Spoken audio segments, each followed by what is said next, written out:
પોરબંદરના 3 માઇલ નજીક હાઈવે પર ધોલેરાની યાત્રાળુ બસ અને ટેન્કર વચ્ચે અકસ્માત સર્જાતા 35થી વધુ યાત્રાળુઓને ઈજા થઈ હતી.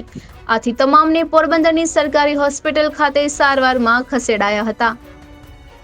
અમદાવાદમાં ધોલેરાની સોઢી ગામ ખાતેથી યાત્રાળુ બસ સૌરાષ્ટ્રના વિવિધ યાત્રાધામોના પ્રવાસે નીકળી હતી અને આ બસ પોરબંદરના 3 માઇલ નજીક હાઈવે ઉપર પહોંચી ત્યારે પાણીના ટેન્કર સાથે તેનો અકસ્માત સર્જાયો હતો, જેના કારણે બસમાં સવાર 35થી વધુ મુસાફરોને નાની મોટી ઈજાઓ થતા 3 જેટલી 108 એમ્બ્યુલન્સ મારફતે તમામ ઈજાગ્રસ્તોને પોરબંદરની સરકારી હોસ્પિટલ ખાતે ખસેડવામાં આવ્યા હતા. બનાવની જાણ થતાં ભાજપના આગેવાનો પણ સરકારી હોસ્પિટલે દોડી ગયા હતા. પોલીસે ઈજાગ્રસ્તોના નિવેદનની કાર્યવાહી હાથ ધરી છે. યાત્રાળુઓએ જણાવ્યું હતું કે તેઓ દ્વારકા દર્શન કર્યા બાદ હરસિદ્ધિ માતાજીના દર્શને ગયા હતા અને ત્યાંથી સોમનાથ જતા હતા અને પોરબંદરના 3 માઇલ નજીક પહોંચતા ત્યારે અકસ્માત સર્જાયો હતો. તેમાં બસના ડ્રાઈવરને વધુ ઈજા થતા સારવાર માટે અન્યત્ર ખસેડાયો હોવાનું જાણવા મળે છે.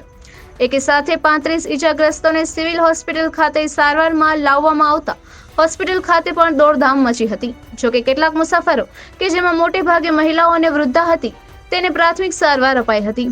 આગેવાનો દ્વારા હોસ્પિટલ નજીક આવેલ રત્નસાગર હોલ ખાતે પ્રાથમિક સારવાર અપાયેલ મુસાફરો માટે આરામ કરવા તથા જમવાની પણ વ્યવસ્થા કરી અપાઈ હતી. અકસ્માતમાં ઈજા ન થઈ હોય તેવા 22 મુસાફરોના ભોજન માટેના પાર્સલની વ્યવસ્થા પણ કરી અપાઈ હતી. નિપુલ પોપટ, પોરબંદર ટાઈમ્સ.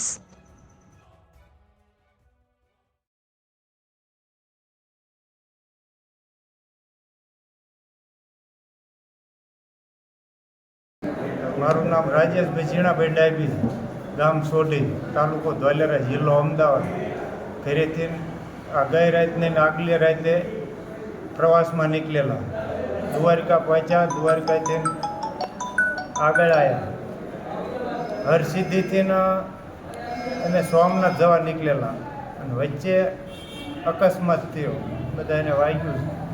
કેવી રીતે થયું? શું સામે શું હતું? સામે વચ્ચે ડિવાઈડર ઉપર જે ઓલા વૃક્ષોને પાણી પાય ને, એક છોકરો પાણી પાતો, મારી લાઈવ નજર હતી.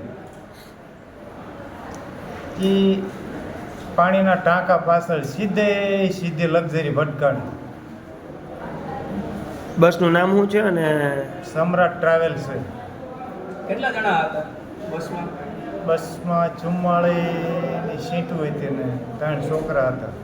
લાગ્યું કેટલા ને?